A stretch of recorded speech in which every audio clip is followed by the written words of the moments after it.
I have no idea if this is live streaming yet, and I'll say this in every video I do because YouTube doesn't actually tell me when I'm live streaming. It just says starting, now you are live, so I don't actually have any idea if that's the case. Now I can see that it immediately starts streaming. So thanks everybody for joining in. You can follow me on Twitter and Instagram at Timcast. Click the like button, give a thumbs up to the video because it helps the channel. If you want to support the work that I do, you can go to timcast.com/donate. And you can also go to the super chat function in the comments. And if you send at least $5 or more, your comment will appear above everyone else's comments, making it easier for me to talk to you. And the subject of today's live stream, a petition to list Antifa as a terrorist organization has surpassed 250,000 signatures on the whitehouse.gov website. So you need at least 100,000 signatures in order for the White House to address your petition.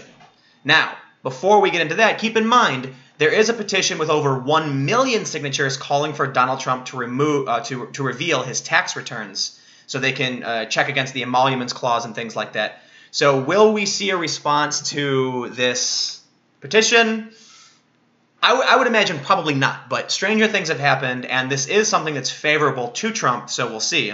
The first thing I want to do now is send out a tweet. So if you take some time to comment and get into the feel of things, and I'm going to tweet this out right now.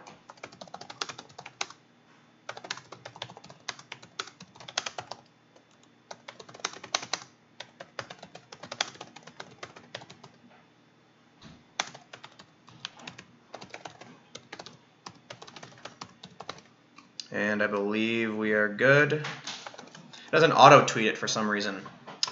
But looking good. So comment below. Feel free to ask any questions. Again, super chat if you want to have your comment appear above everyone else's. Okay, so the first thing I want to address, because a lot of people have brought this up, they're angry because the video I put out today, just a couple hours ago, I said, no, we probably shouldn't list Antifa as a terrorist organization, if you were to ask me. And the reason is, not because many of these people out in the streets committing acts of violence are not terrorists, but because Antifa is a loose term that applies to a bunch of different things and doesn't actually target anyone. So if you want to deal with the actual terrorism, you need to deal with the individuals who are committing the acts of terror. Yes, they are flying a banner, that I understand. But you need to focus on groups like By Any Means Necessary or Rose City Antifa. These are organized, they are branded, and you can specifically say this group is specifically a group, right? The challenge is you have a lot of people who just wear all black, and everyone's calling them Antifa. They may or may not be Antifa. How do we define if someone is actually Antifa? So, okay, maybe if someone is actually flying the banner that says anti-fascist action, okay, maybe that's enough of a brand to identify someone as flying a banner, right? If somebody went out and committed an act of violence while waving an ISIS flag, yes, people are going to say they're committing an act of terror, right? They're trying to represent this group. So in the sense I was trying to convey in my video is that too often we see a group in black bloc that might be anti-capitalist, they're probably anti-fascist, but they're not flying the banner of Antifa, right? So I explained that I have been guilty of this. I tweeted something out where a Black Lives Matter guy got punched by a dude wearing a bandana and a hoodie, and I called it Antifa. Because we're so familiar with seeing these black-clad masked individuals, and it's usually an anti-fascist rally or an anti-fascist group, but not always. This is the problem with labeling it terrorism. Are we going to say anybody who's wearing a mask and a hood is Antifa? Well, we can't really say that. We can say that somebody who puts on a hood and a mask and goes and beats people for political reasons is committing acts of terror, sure. But this is where it gets complicated. I got a couple super chats, so let's pop down and see what people are saying. Alan Lee, thank you for the super chat. He says, thanks, appreciate what you do. And Jack Chapman II says, violence, Trump speeches, New America joke. Well, thank you for the super chat. I'll try and grab some more of the comments here. Some of them are just spouting conspiracy theories, which, sure, by all means, have your conspiracy theories. So, do people associated with Antifa, some of them, commit what we would describe as acts of terror? Yes. The difference is most people don't usually use the term terrorism unless it reaches some kind of certain threshold, which I'm not going to argue for or against. Law is complicated. But Eric Clanton, he took a bike lock and he bashed several people over the head. 7 people, hit a guy on his knees and people said that's terrorism. And by definition, by the legal definition, yes, it's violence aimed at pushing a political narrative. In fact, in the CNN piece, Rose City Antifa says they are trying to make it too difficult and terrifying for white nationalists and Nazis to come out and do their thing, right? So this is where it gets a bit challenging, because that is by definition terrorism.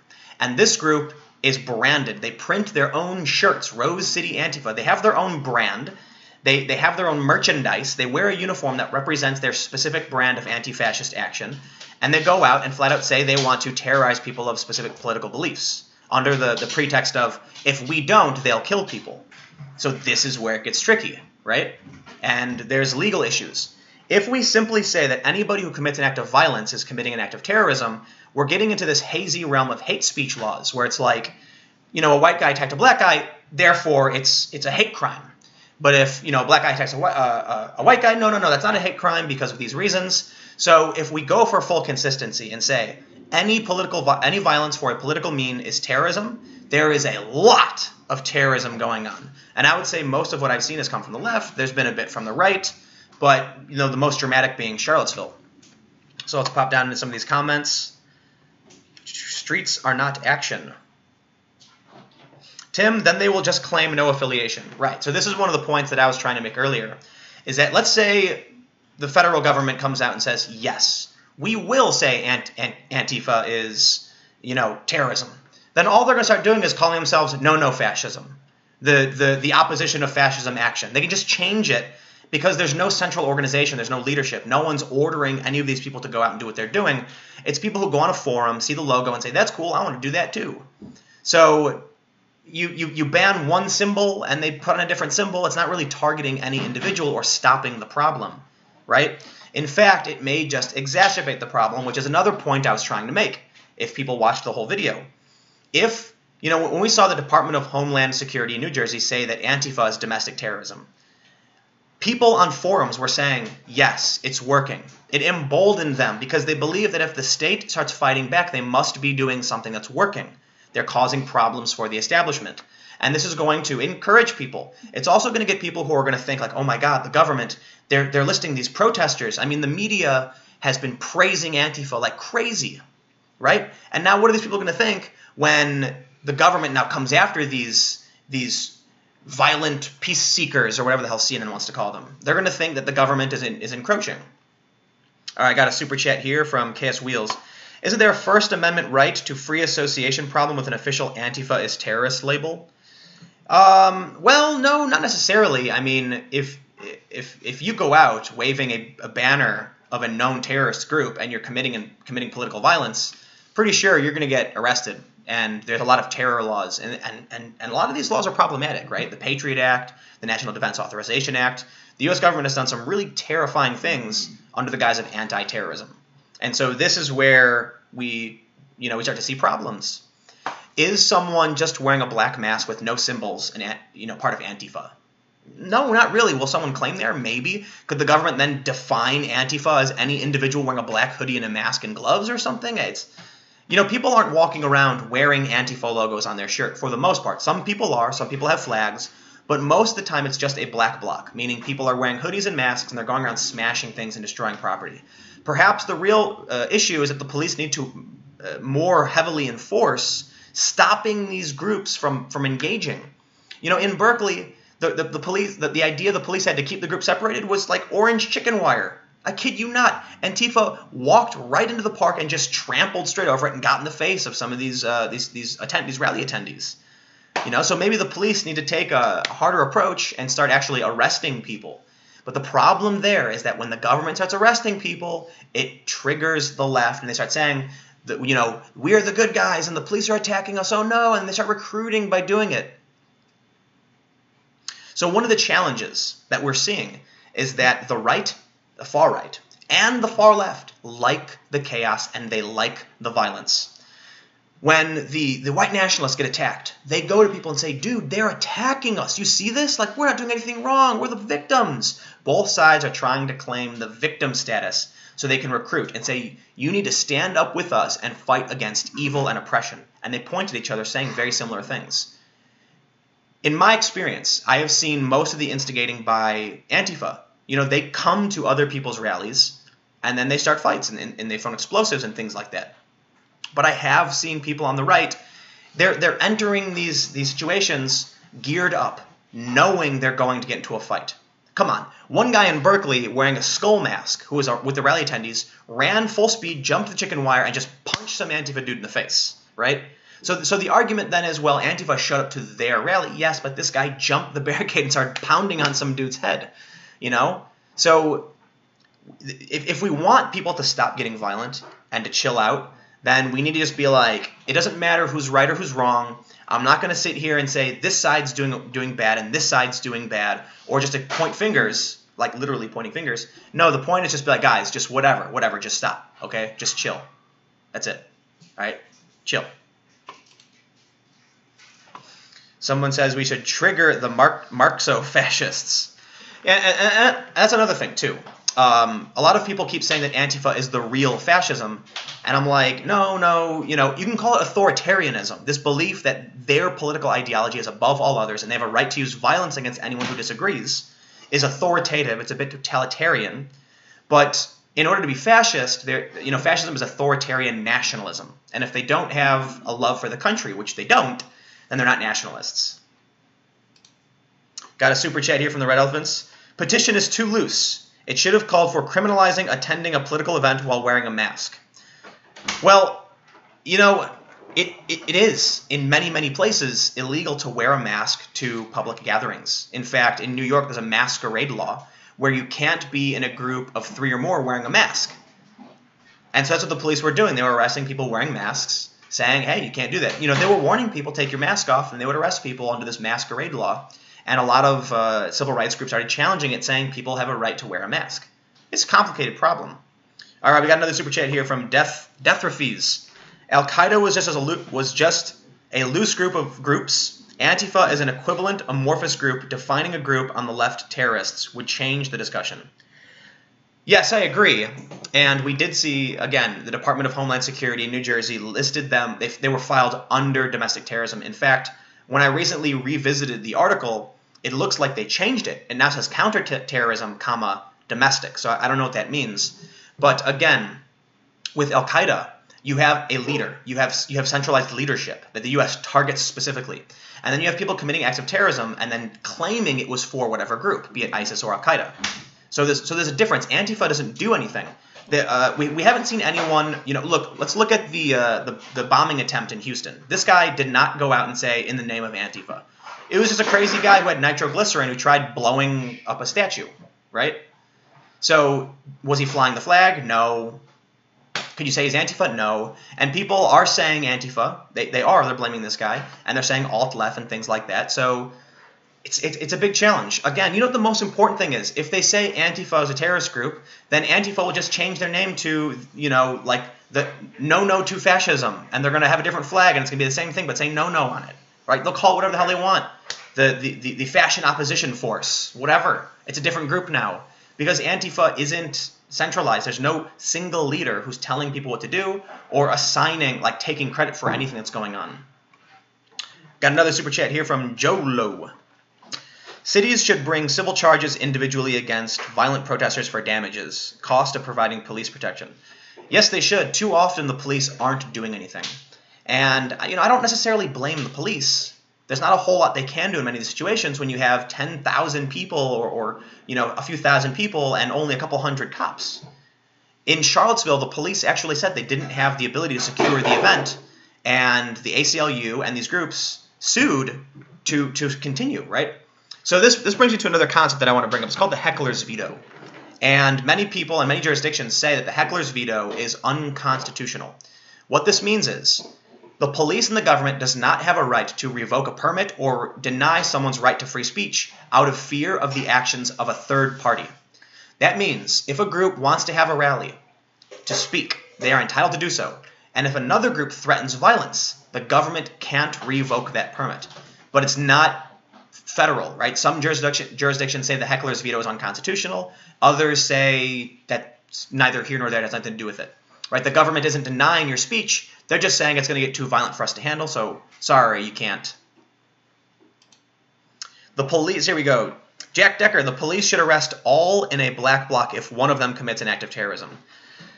Well, the issue with this is that there are constitutional protections, and this is what the black bloc groups and Antifa are exploiting. In the instance of J20, January 20th, the inauguration, they dress up in a black bloc. They start smashing windows and knocking things over and just generally causing violence and vandalism.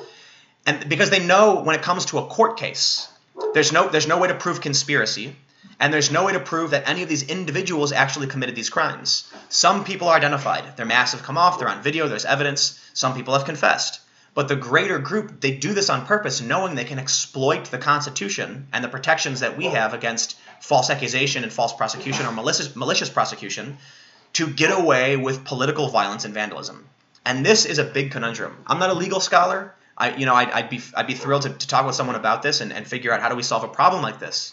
The Constitution, our laws, they protect our rights from the government coming down on us and taking our rights away.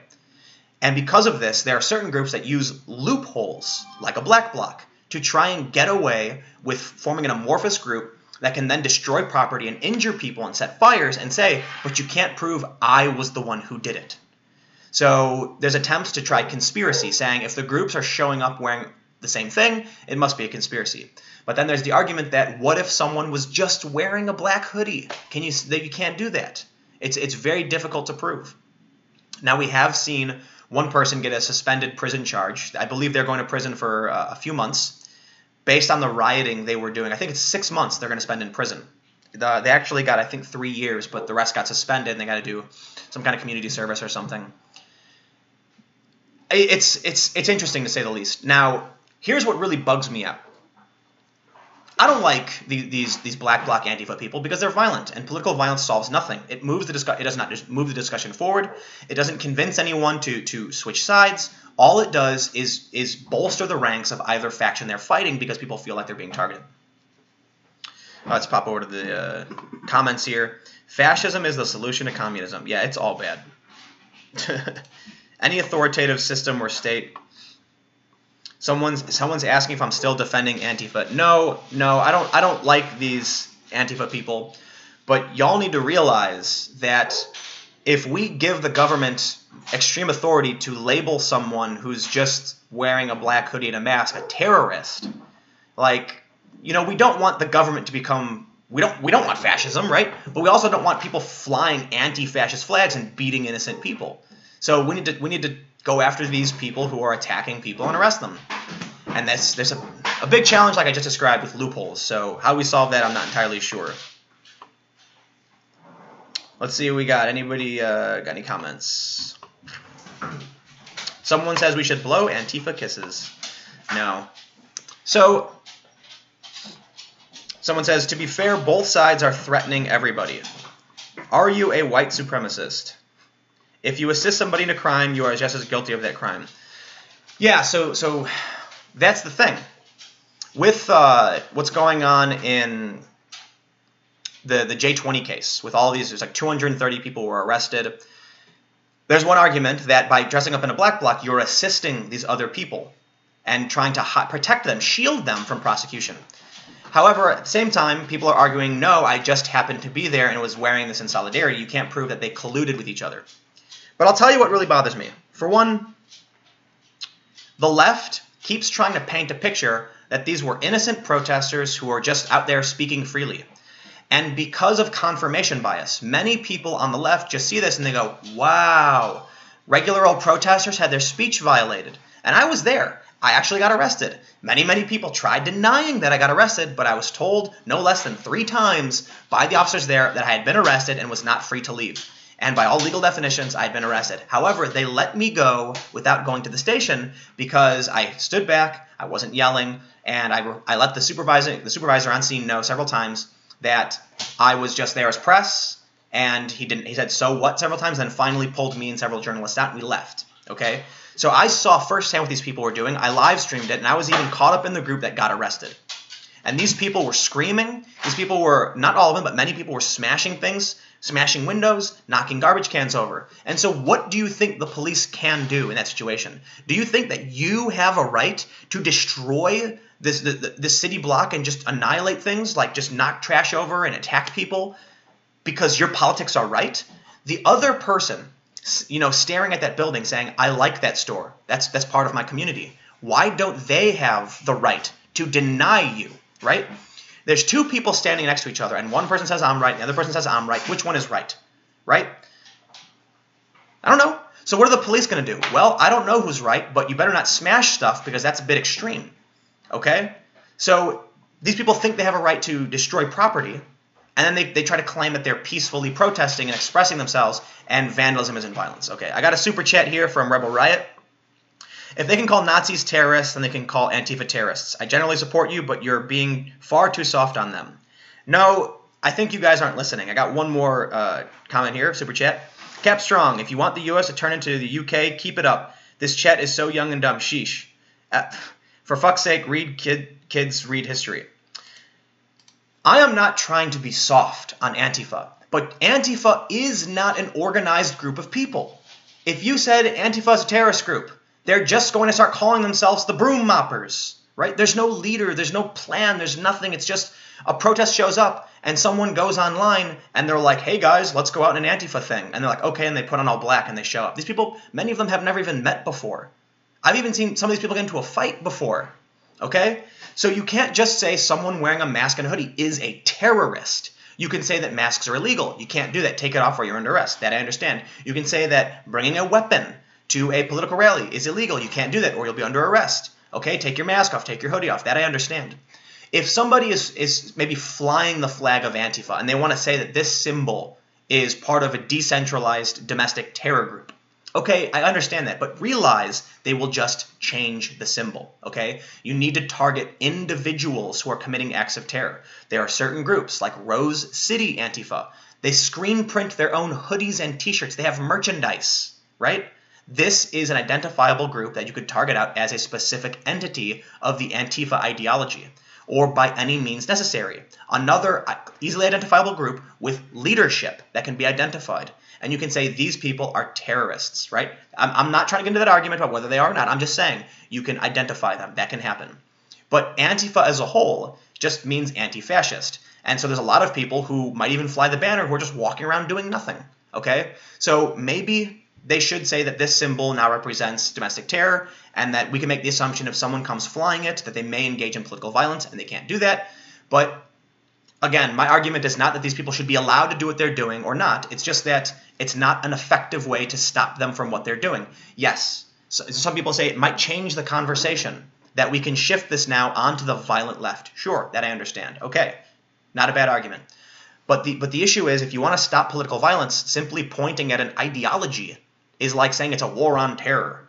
You know, it's just like calling out anti-fascism is terrorism. That it doesn't make sense. Okay. We need to specifically single out individual actors and specific groups in specific areas, right? So there's, like I mentioned, Rose City Antifa. If there's another group like Chicago Antifa, that's a group that you can say, we know who the people involved in this are. We know who the leadership is, okay? So, again, I'm not saying it's entirely that we shouldn't list Antifa, the symbol anti-fascist action, as a terror group. No, I'm just saying, personally, I don't think it's an effective way to actually stop the violence. All right, so let's... So Dylan says, Tim Pool uses his super chat money to get stoned and morph into Master Troll stoned Tim Pool. Actually, what happens is after my live streams and my videos, I get really, really stoned and just log on and just start typing. I don't even know what I'm typing half the time. No, I'm just kidding. I don't know who stoned Tim Pool is, but it's funny stuff. Wanting a convo with Tim on this isn't worth me giving cash. Then you are entitled to not give me cash. And I still read your comment because I try and read comments even if you don't use Super Chat. Tim, if the police don't crack down on it, the alt-right will. This is a downward spiral. Good point. And you know that the alt-right and the left both want the increase in the escalation in violence. Both sides do. The left was emboldened when they were listed as domestic terror by New Jersey. I'm not making that up. I go on these forums, I see what people are saying.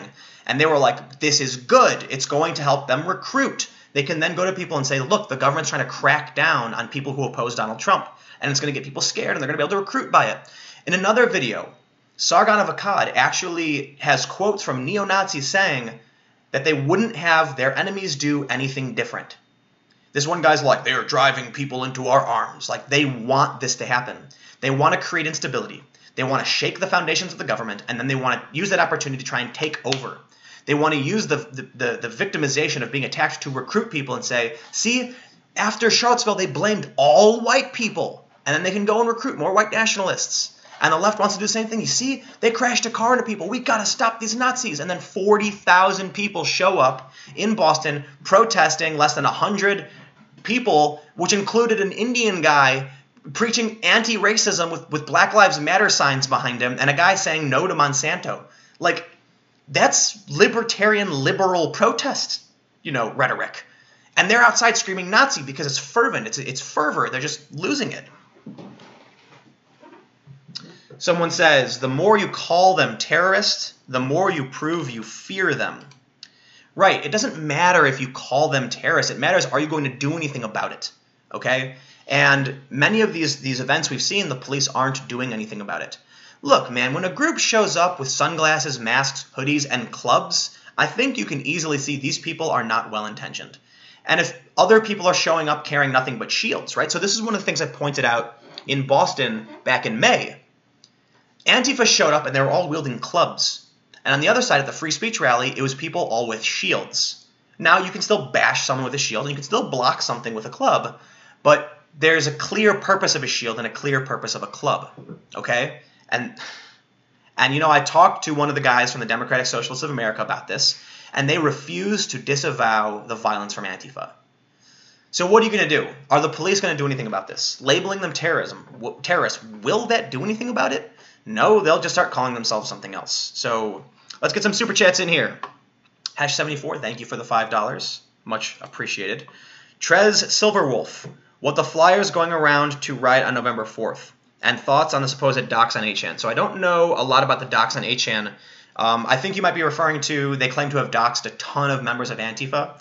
And there's a big call for November 4th to have like a ton of riots. And I don't know. What I can say is, man, Civil War is here, right? So I've been talking about this for a while, and some people are saying, no, wake me up when the actual war starts, when the actual violence starts. And I'm like, some guy went to a baseball game and shot several politicians with a rifle. Another dude rammed a car into a group of people. Like, I'm pretty sure the violence is here. I've been watching it happen for a couple years now. Some dude bashed someone else over the head with a bike lock. People are punching each other. Explosives are being thrown. One guy in Portland was being approached by protesters, and he drew his sidearm. He got in trouble for it. When we look back at history, we read about, you read about Weimar Germany, which I've been talking about a bit because of the parallels. And it'll say, this group was banned by the police, and then shortly after they used the violence to enforce stricter police laws or whatever. And it sounds like it just happened just like that. Like they came and arrested everybody and said, okay, now we're passing laws. But no, like months or years go by from the moment when these protests start to the moment when the first gunshots go off. So right now, we've seen a steady escalation in political violence to the point now where we're seeing cars ramming into people, 40,000 people screaming Nazi at an empty gazebo with like some Indian guy with Vashiva in it. Like it's like fervent zealotry. All right, I got a super chat here. Rebel Riot, you're right. I apologize. Thank you for clarifying. I was just pissed, as I'm sure you are too. Here's $10 more. Thank you, Rebel Riot. Appreciate it. Anarchy. How do we remind people of individual freedoms and responsibilities? All this mob mentality makes me sad. Oh, you want to know what's scary to me? I've been reading up on Germany and how Germany went to become a fascist nation run by Hitler. And you see these speeches by Hitler where he rants angrily. The Jews, blaming them for everything. They are the ones, they are the evil, they must be purged. He's all freaking out and crazy. And I'm like, that is one rage-induced rant against one specific group of people. That's crazy. Oh my God, now he's saying to kill all of them, kind of like Dan Harmon did, which also freaked me the hell out. Dan Harmon goes up on his show, and he goes in this rage-induced rant about a third of our country being Nazis, and you don't talk to Nazis, and he says you got to kill them, stab them, and poison them, and I'm like, is this guy calling for genocide on conservatives? Because that's really what it sounds like. Don't talk to them. The war has begun. They have to be killed and poisoned and stomped out. You have to fight. That's kind of terrifying rhetoric. Man, like Godwin's law suggests we don't compare people to Nazis, but goddamn, we're getting close. Got some super chats here. Devilish Drifter. Yo, Tim, looked for you. Was at the Boston rally. You got on the ground footage. I didn't go to Boston. I avoided it for one reason. The real reason is that I'm moving, and I'm in Chicago right now because I wasn't going to miss the solar eclipse. This, I feel like, was way more fun and exciting, and if there was one trip that I could do this month when I'm not stressed out trying to move furniture from one building to another, I'm going to go check out a solar eclipse and stare in awe. It was awesome. It looked so cool. Man, you seen the pictures. It looked just like the pictures. So cool. All right, I got another super chat here. Death Refies. If two people are sure that they are right, it's more likely that neither one is. The more certain someone is, the less they question it. Well, it's challenging, I suppose. It's hard to... Sometimes some people are right, sometimes people are wrong, sometimes the left is right, sometimes the right is right. Sometimes the left is wrong or the right is wrong. It is what it is. Got a couple more super chats here. Paul Shear. My own poll shows 20% of alt-right want ethno-state. Scary comments. We'll jump back into that in a second. When are you, Philip DeFranco, and Dave Rubin getting together to make the best news network ever? I don't know. What I can say is that I'm working on subverse.net with some friends, and we wanted to launch it earlier, but first of all, we have $0, and we're trying to utilize some new wonderful technology. The goal is to make a revenue system that won't require us to look at advertisements or individuals, that we can make money in a different way, which would allow us to send journalists out to do their own thing, right? So we're like, how about we just send journalists out to go wherever they want? We'll get someone in a particular region. You want to cover North Africa and the Middle East? That's you, all right? And we can just give them a flat amount. This is what you have per month. We don't tell them what stories to cover. They just cover the stories, and then we aggregate it. So we're trying to figure out how we can do this, and we have some really good ideas based on some really awesome technology that I can't get into, but stay tuned. I want to go back to this, my Paul Shear comment. He says, my own poll shows 20% of alt-right want ethno-state. Scary comments. Well, how big is the alt-right? Like the actual alt-right. I know that the media likes calling literally every single person alt-right, including yours truly and people like Dave Rubin, which is, of all people to call alt-right Dave Rubin, like, come on, that's crazy. Anyway, the actual estimates for white supremacists in the United States is between 5 and 10,000. That's a really small group of people. Now, if they armed up and tried taking over a city, yeah, I'd be a little worried, but I'm pretty sure the National Guard can deal with that. I think we can pretty much deal with it. I also think that you got a lot of conservatives in this country who believe in the Constitution, who also have guns, and would form militias pretty quickly to defend against, a coup attempt by white supremacists. And for that matter, Antifa, right? That being said, I think the people calling for an ethno-state are kind of, look, ethno-state, this country is like everybody's mixed. Even people I know who are white are like 10 or 20% something else. America is too much of a, dare I say it, melting pot for an ethno. So look, if you want to go buy an island and, bring whoever you want, by all means. I'll just say it. If white nationalists want to start their own country and they all leave to go and do it, I generally encourage that. I suppose you want to go buy an island and then, start your own country and have your own spot. I think that works for everybody. There's no violence involved. You get your space, right? It sounds like a win-win. But I don't know if the argument is to affect the United States, which is impossible because this country is just a huge mix of tons of different people, and that makes literally no sense. Not to mention, I just generally disagree with the concept of ethno-states. I've been to Korea. I'm Korean. I've met people who are very, very nationalist and ethno-nationalist, and I find it very strange, But it is what it is, right? I think you're allowed to have that opinion. Oh, there it is. People are calling me out for saying that I'm mixed. But, yeah, all right, let's chip some of these. Someone says, what's up, Reactor? Reactor's actually sitting on the other side of me. Now he's running away. I'm at my brother's house right now. Someone's accusing me of being alt-right. America has been an inherently white nation of 90% for its history, idiot. Someone says, Tim, not welcome in my ethno-state, get out. Someone says, dude, you missed my chat. Can you confirm the driver of car was medicated? If so, do you think the charges were rushed? May change guilt. Oh, is that in reference to Charlottesville? So there's some arguments made about what happened in Charlottesville. In the photograph, that iconic photo of the car charging forward, you can see there's a hole in the bumper. And before that photo, you can see someone swing what looks like a flag or a bat at the car. And so the police said, initially, that they believed he was scared and panicked. And that may be the case.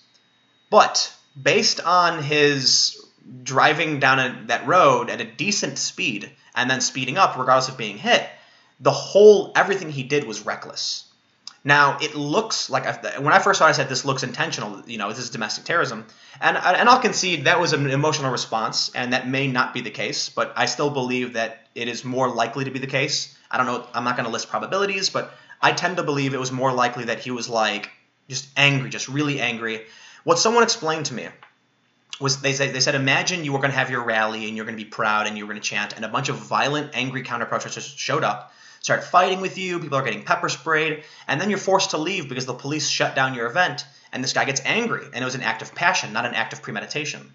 So, sure, that makes sense, in which case it was intentional, but it wasn't premeditated, which makes sense why they charged him with second-degree murder, which is passion murder. Okay, first degree would be premeditated. If his intention was political, it would be terrorism.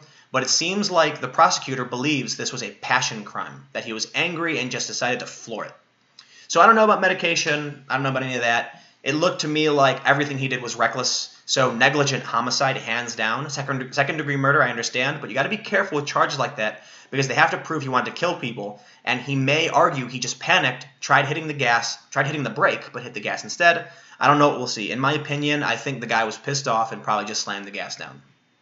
That's just an opinion, though. I can't tell this person's motivations. But what I tend to say is, look, you've got people showing up in helmets and shields. You've got people showing up and fighting them. A lot of people saying they're going to fight back. And then this happens. So it's an arena of political violence, and someone got brutal. It is what it is. What did someone say? I sound like an anarcho-communist? Or an anarcho-capitalist? Oh, someone just called me literally every name, an alt-right cucklord. Here we are. Man with no name says, both sides consist of idiots. I am for letting everyone blowing steam without having to listen to them. Here's the important question. Tim, do you ever cook? Wait, where'd it go? Do you ever cook at home? Oh, I'm losing it. Or are you an eat-out all-the-time type of guy? Oh, I cook at home. 50-50. I travel so much that I tend to just, eat in the city or something. But when I'm at home, I try and make delicious wraps, and I'm actually really good at baking. I made a really awesome cake. It was like a maple Nutella cake, and I got the Nutella to, seep into the cake. You guys are so jealous. Somebody says, the look on the face in the enhanced photo is not the look of a man in panic. If that image is real, it was deliberate. Yeah, so there's a photo where they zoomed in and they did some filter effects so you can see his face. He does not look panicked. His face just looks blank. Like in my, that's the way I see it. I see his face and it just looks like he's just like, seems like he just went, boom, hit the gas. But it is what it is. Someone's asking if I've mentioned that I'm mixed race yet. Yes, I mentioned that about 5 minutes ago. Sorry, you're a bit late to the party. What's this? Peace through violence. Ivor Forkbeard, Tim, if they designate Antifa a terrorist organization, that allows the government to go after the left as special interest groups that are funding all of these decentralized groups. Well, I think they would have to target not Antifa, but these specific groups that are funding. If they can prove, no, I see what you're saying. Yeah, no, I take that back. No, I agree. Yeah, if Antifa itself is listed as a terrorist organization, and then in that they find there are cells of Antifa receiving funding from particular areas, then they could probably get someone on material support of a terrorist organization. So it's a double-edged sword, man. I've said this before, but rest assured, any law or precedent passed against your rivals will one day be used against you. So don't be surprised then if the Fraternal Order of Altanites are deemed a terrorist group simply for having helmets and shields to defend themselves. And then everyone shows up to their political rallies wearing gray jumpsuits, with no socks or shoes or anything else on because you can't carry anything. Otherwise, you might be associated with one of these groups. All right, we got a super chat from Vicious Snake. Vicious Snake, thank you. $50. Awesome. Fantastic. You guys are awesome. I love you. Antifa are terrorists and should be treated as such. 2. I always consider myself right-leaning, but I took an online test like you. It says I'm a left libertarian bordering authoritarian. How accurate are these tests? I'm befuddled. Well, let me first address point number 1 from Vicious Snake. There are many people associated with Antifa who I would say are low-level terrorists, right? I say low-level because I want to make sure we don't downplay people who drive cars into crowds of people or who blow up buildings. The people who are planting bombs, like, we want to make sure we don't equate a guy with a bike lock, which is political violence and low-level terrorism, with someone who, like, literally tries to blow up 100 people. You know, I want to make sure that we vilify and demonize these horrific acts of mass murder. I want to make sure we villainize these acts of political violence that damn well may kill people, while just letting everyone know, like, there's a dramatic difference, okay? We call it all terrorism, that's fine, but... So in saying that Antifa are terrorists and should be treated as such, I believe there are people who have, within Antifa, who you can say yes they are, but not everyone is. So then the issue with labeling Antifa as a terror group, I guess the idea is that anyone associated is providing material support for the people committing acts of terrorism, would be an argument. Again, though, my stance is that they'll just change the name. They'll just say they are something else, and you're chasing a cat and mouse game. There's got to be a different way to target these individuals or something like that. James Coleman, super chat. It says $5. I don't know what country that is, but thank you for the super chat. Libertarian Go, $5. Your answer to violence is to allow people to beat you. Defense is a human right. Sorting out who starts it is key. Antifa starts it 99% of the time. So look. Let's go back to the terrifying 20s when Hitler or I should say the Nazis and all these things started to come into fruition. There's a group. Look, I'm not a historian, so I've never made a video about this, but I've been reading a bit about what was going on to see the parallels. And there was a group called the Rot Front, which means, I believe, the Red Front. And these are communists who would march through the streets, and they would get into fights with police. They would then say, "Oh, the police are oppressing us. Oh, we need communism." Sound familiar? Another group called the Brown Shirts would hold rallies, specifically in areas where they knew the Red Front would be, or many of their members lived, because then the Red Front would be provoked into starting a fight with the Brown Shirts, and the Brown Shirts could then say, "They're attacking us. See, we need law and order in this country." And guess who won in the end? The Brown Shirts, the Nazis. So I don't think it's a coincidence that you have certain individuals trying to set up these conservative or free speech rallies in extremely liberal or progressive places like Berkeley. You know, a lot of people ask, why do they want to do it in Berkeley? Well, there's a simple reason. Milo was trying to speak there and got chased out, so it's symbolic. But at the same time, the people setting up the rallies know there will be political violence. So yes, Antifa is in the wrong, but there comes a point where it's like, when you're driving a car, okay, usually when you rear end somebody, it's your fault, okay? However, you can slam your brakes on, get rear-ended, and it's your fault for slamming your brakes on. In another instance, you could be driving down a road and someone makes an illegal turn in front of you, and you crash into them. You still might be at fault for failure to avoid an accident. Because the idea is if you have a reasonable amount of time to avoid this accident, it's your fault for not doing so. In which case, there is an argument to be made that at least some percentage of the time, I'm certainly not saying that people holding these rallies and getting attacked are at fault. By no means will I blame the victim. But consider that some of the people, at least some of them attending, know a fight will break out. They come prepared for a fight, and many of them want to fight. Again, in Berkeley, I saw one guy on the rally side jump the barrier and just start pounding on some dude's head. Like, that's it, right? So you can claim the moral high ground by saying they came to our rally, and while that's true, I'm not going to absolve anyone of guilt. I'm going to say, look, everyone is fighting, right? I understand you want to defend yourself. I agree with being able to defend yourself for sure. But if you go into an area where you know you're likely to get into a fight, like think about it in terms of in legal terms. If you go somewhere where you know a fight will break out, the police are going to hold you responsible. All right, I think I missed a super chat, and I want to see if I get it. All right. I can't pronounce this. What is this? Riori no Tetsujinfan. What are your top 5 non-news YouTube channels? What do you think of PewDiePie calling out liberal, family-friendly YouTubers on his live stream? I didn't know PewDiePie did that. I'll have to look into that. My top 5 channels. Actually, I can just pull up my YouTube and tell you. First, Captain Disillusioned. Man, I don't know if you watch that guy, but that dude's awesome. I'm just so impressed by the quality of that dude's videos, and just, man, it's just good stuff. Debunking fake videos. I love the concept because it's sort of in alignment with like fake news, where he's saying these videos are not true, don't believe them, and here's why, and he can prove it. And I think he's funny. Who else is good? Yeah, top 5. I don't know. You should, if you like skateboarding, you go to Brett Novak. So I've done a couple videos with Brett. I've known him for years, and he makes some of the best cinematic skate videos. We've got We Are Change. If you guys know Luke Rudkowski, that's youtube.com/wearechange. And it's Luke does a pretty good job.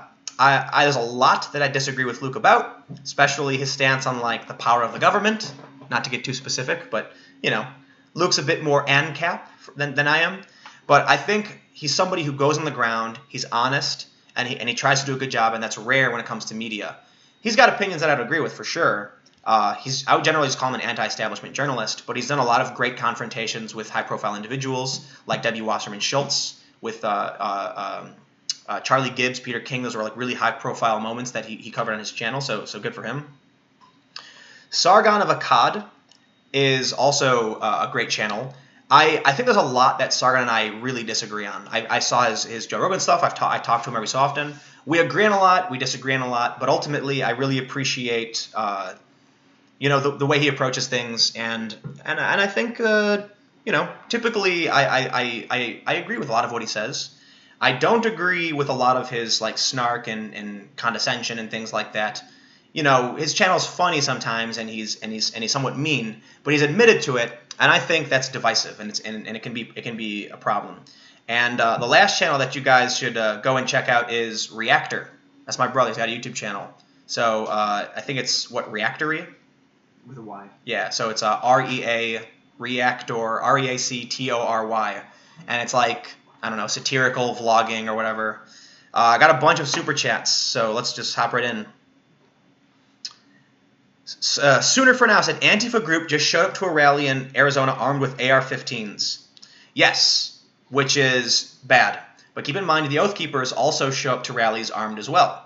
And we saw many conservatives and liberals in, I believe I was in Houston for a Trump rally last year, and we had one guy. I think his shirt was like Black Guns Matter. I think, I'm not sure, but it was a black dude who was armed with a gun. And he was there, and he was hanging out with some of these you know, right-wing dudes, and they were laughing. They were both, like, disagree with each other. Both were armed to the teeth.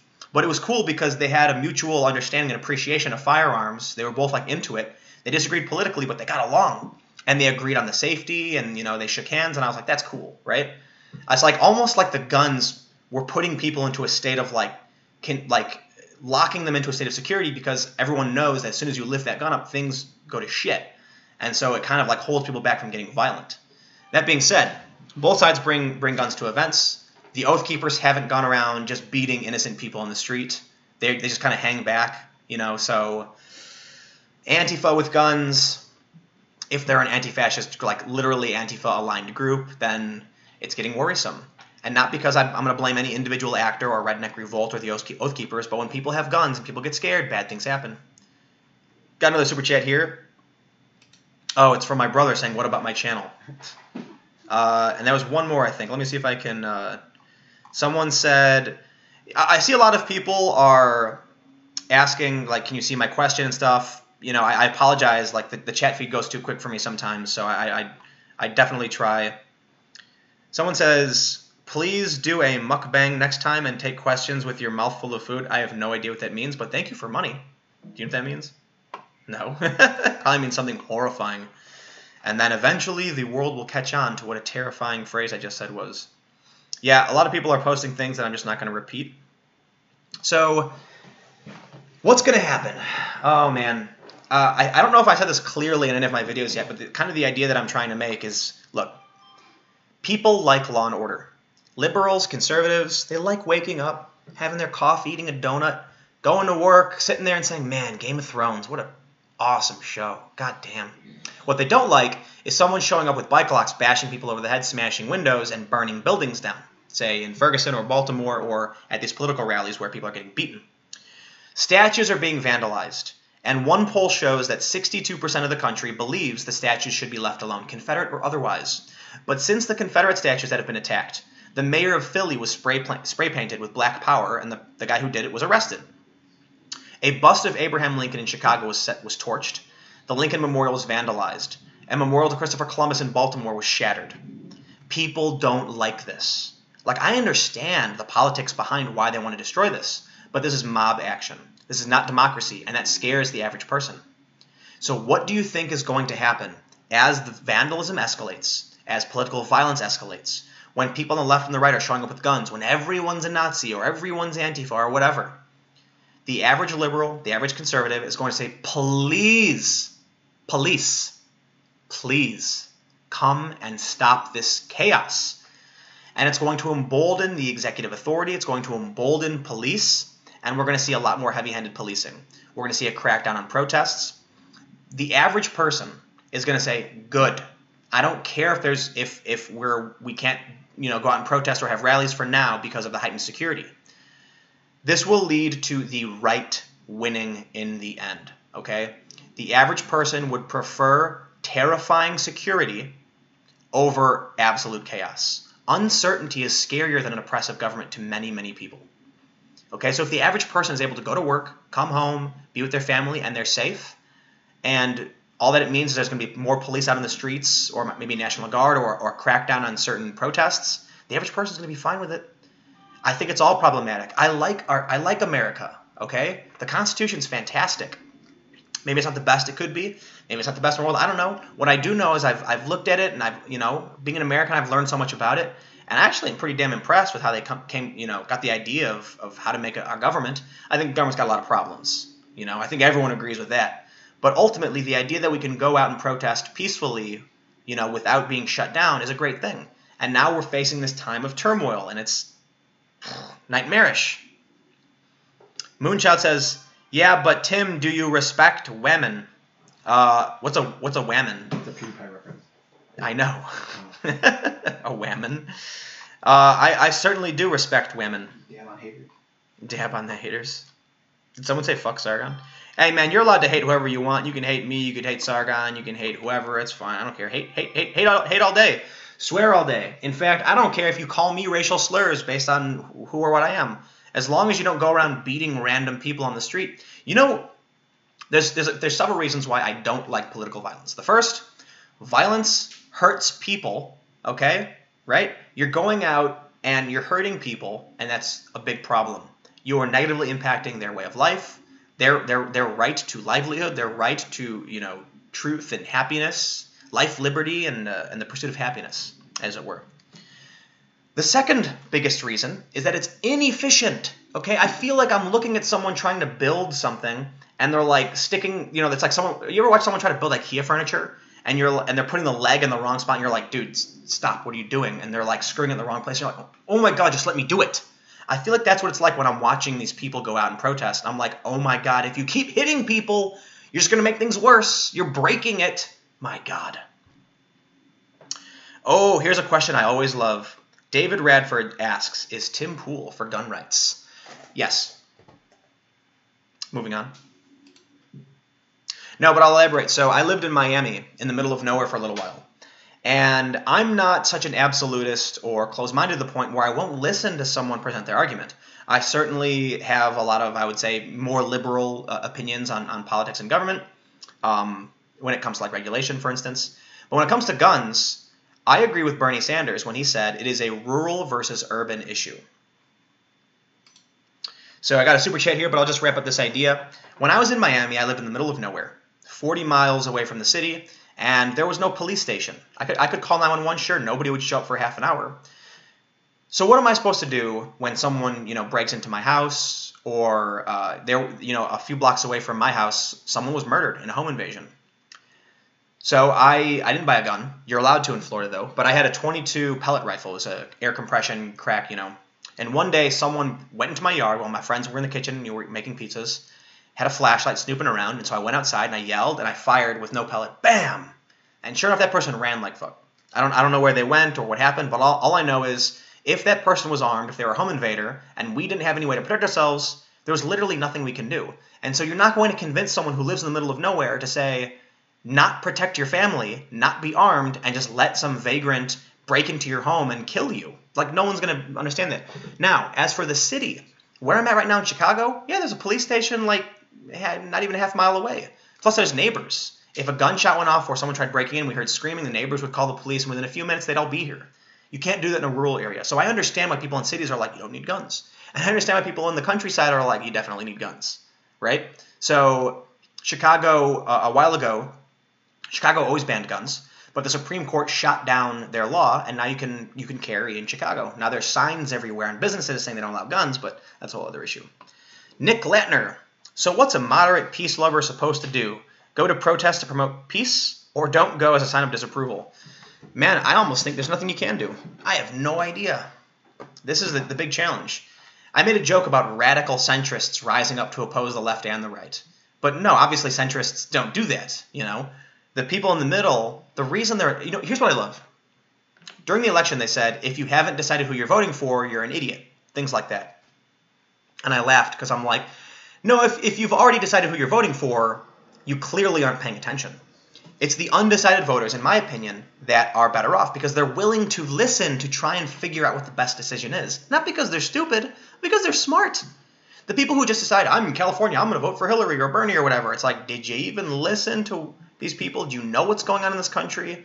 Did you actually research the candidates? Yeah, probably not. All right. Hans Koenig Vinquist. Thank you for your awesome work, Tim. You make a difference. Thank you. I appreciate it. And I just realized I got a specific super chat thing down here, so if I miss anything, I can easily scroll up and see if I missed anything. But it looks like I got everything so far. So we got a few minutes left in my state of my latest video address. So if you have any questions, shoot them below. Give the video a thumbs up. Just hit that thumbs up button because that tells YouTube my channel is good and that they should show my channel to more people so that they subscribe. You can follow me on Twitter and Instagram at Timcast. Your comments are greatly appreciated. Super Chat is available. Thank you. A couple more Super Chats just came in. But I'm also on timcast.com/donate. And you can send me Bitcoin or subscribe monthly, and that helps me do the work that I do. I am, tomorrow morning I'm flying back to New York, and then I'm moving. So I still will make a video every day. I will not stop. But, you know, admittedly, I feel like the quality has been a little bit lower simply because I have to deal with a ton of stuff. Paperwork, leases, searching, all that stuff. Super Chat here from Stefan Walther. Tim, you should have interviewed Dingo for the video today. Don't get too burned out by political videos. I'll interview Dingo. He's right here. Well, in a minute. The recent interview from Sargon and Styx and Hammer really nailed the terrorist naming thing. Labeling Antifa terrorists will make them worse. That's one of the arguments I'm saying is that they're emboldened by it. They like being singled out. It makes them there was a psychology video I was watching where when you make people feel like the out group, the other, it emboldens them. It makes them feel like they're up against the system. They're fighting against the evil oppressor. They feel like they're Luke Skywalker up against the Empire. Dude Guy McPants, happy to fund independent journalism. Any tips for dealing with people who run on vitriol? Okay, yes, I do. Here's how you deal with people who are zealous. And it's not an overnight thing. The first thing you always have to do is find a rapport with someone. If you meet someone who's angry or zealous, Trump is the greatest or Trump is the worst, and you want to find a more reasonable approach, like, yeah, Trump's done a lot of bad things. You know, some people like some of the stuff he's doing. I don't know. Leave me out of it. If you want to find a more reasonable person, bring them to a reasonable level, what you have to do first is find a rapport and say, I agree with you. What that does is it makes them feel like they can trust you, like you're not there to attack them or hurt them. Then you need to present them with one of the extreme examples of why you think this person is bad, right? So first they trust you. Then you praise an extreme. You say, I really like X behavior. I really like that this person does these things. Something that you know this other person will not agree with. And that will force them to counter you. So this is the basics of opinion manipulation, right? Persuasion. By presenting yourself as a friend, they trust you. By then presenting an extreme opinion they cannot agree with, they will defy you. And in that defiance, you will move them in the direction you actually want them to go, because they will believe it was their idea in the first place, and they're fighting back, right? So I used to work as a nonprofit fundraiser, and I learned a bunch of these tactics to get people to donate money. And I thought it was great. You know, coming from the hacker community and social engineering, I was like, I can use these powers to inspire people to work for good causes. And what I realized is that most of these nonprofits, like 99%, just businesses. That they don't actually care about what they're doing. They lie half the time. And that got me pissed and said, I don't want to do any of this anymore. It's terrifying. It's just business. There's no end goal. Everyone just thinks they're the hero, and they're justified in committing acts of, they're justified in being amoral and unethical because the ends justify the means. And I'm not for that. And so that's when I decided, you know what? I'm just going to tell it like it is. And if it works, it works. If it doesn't, it doesn't. But you just heard the basic explanation from me about how to shift opinions. There you have it. There's a lot more, but we got a bunch of super chats here. Someone says, Lucas Obenhauser, I just want to thank you for your channel and what you do. I hope you have a pleasant night. Thank you very much. Will Maj, can you do more videos on cryptocurrency and other computer things? Those are really interesting. Absolutely. I have a whole section on tech and surveillance and technology, and I think Bitcoin is really important. I'm getting more into it as we see this growing turmoil. Cryptocurrencies and Bitcoin may be a safe store of value, so I'll look into that. I don't want to miss Vicious Snake. Another very gracious super chat here of $50. Seriously, thank you so much. You're making my night. And everyone else who's given on the super chat, and everyone else who joined in. I don't want to make it seem like I don't appreciate you. Love you guys. Vicious Snake, I still think you should talk to DeFranco about a collaboration. It would work great. Phil works The Office, and you work the real world. It'd be amazing. Please actually give it some thought. Well, here's what I can say. I actually met with Phil at VidCon, and we talked a lot. I would say I talked a lot at him, but we had a good conversation. And ultimately, the issue is, I have my brand in my channel. Phil has his. I would absolutely love for someone with millions of subscribers to be like, yo, go check out this guy's channel. That'd be fantastic. But, the most important thing I can do is not hope that somebody wants to collaborate or promote me, is that I can just keep doing the work. And with that being said, ultimately what we talked about was Phil said, if you ever get anything interesting, just let me know. And, we can put it in a show or something. But there's no real way that Phil's show would work specifically with what I do. I try to go on the ground at least once a month. This month has been slow because, like I said, I'm moving, and I still was able to get out to the eclipse. I try to do more travel vloggy stuff at least once a month, and then fill it in with actual news reports and then some opinion video. And I've done a lot of opinion video this month simply because I want to make sure that I never stop making videos, but I have a lot to deal with. So, in thinking about how does one collaborate with, like, Phil, well, Phil does a show where he explains news stories. He doesn't show on-the-ground clips. He doesn't do cutaways. And I do on-the-ground vlogging, so there's not really, short of Phil just having me on the show to promote me, which I'm not, whatever. I don't need that. I think he's awesome. I actually talked with YouTube, and they asked me who I thought was great, and I'm like, thank God you have Philip DeFranco on YouTube, because I think he does a really good job, which is great. So, maybe in the future you might see him push out some of these stories that I do. It just depends on what I get. Nefarious NYC. Even if they change the name, wouldn't listing Antifa as a terror organization condemn anyone who has patronized them, donated to them, or bought their merchandise guilty of funding domestic terrorism? Yes, but that's also problematic. I recognize that if there's a large foundation that gives, say, $10,000 or $20,000 to them, knowing they will be violent, yes, then you're complicit in providing material support. But for, like, the average person who heard about CNN being this great heroic Nazi fighter thing on CNN and doesn't know what happened, I don't want to create a world where we have a list of the average people who didn't know what Antifa was, and, like, I just thought they were protesters who didn't like Trump. And then in reality, it's like, nope, you're funding terrorism, so you get to go to prison too. We got to be careful. Again, any law that's passed, any precedent set will be used against you too, so keep that in mind. We've got to make sure that we're smart about this and not reactionary. Because too often our immediate reaction is the wrong one and can make the problem worse. So we got to play it like a chess game. If we make this move, what will the outcome be? Can we plan 5 moves in advance so that we can counter any potential negatives that come as a result of our actions? So we are at, 1 hour and 3 minutes, and this is where I start to sign off. So thank you all so much for watching. I am on Twitter at Timcast. If you haven't already subscribed to this channel, do so now, and tell all your friends that Tim's so great, he wants people to stop hitting each other in the street, and that's just about as reasonable as you get. And give a thumbs up to the stream if you haven't already. I am going to be setting up a studio space in this big loft that I got. It's actually cheaper than it's about the same price as my apartment now, but I'm moving further away from New York, so I get more space. And I'm actually going to try and do more frequent live streams. Not this there's windows behind me and I got a crappy webcam, but I've got actual really nice cameras, and it can be something like kind of cool like Dave Rubin's thing, but more just maybe an hour or two of talking about news topics with another person, and then do an actual podcast. So that way, not only will I be doing a daily video, but when I'm in the city and not traveling, I can do something where when I'm home, I can live stream and talk about more core issues and work with you guys and just be more productive. I'm still going to make sure that I'm trying to spend most of my time out traveling, which I did. I think last month I was only in New York for like 3 days, and that can get pretty hectic. But that's the plan, so stay tuned. And if you want to support my work outside of the super chat feature here on the YouTube, you can go to timcast.com/donate. If you want to send me Bitcoin, which I am very much into right now, that would be greatly appreciated. You can also subscribe on PayPal for a monthly number of whatever is listed.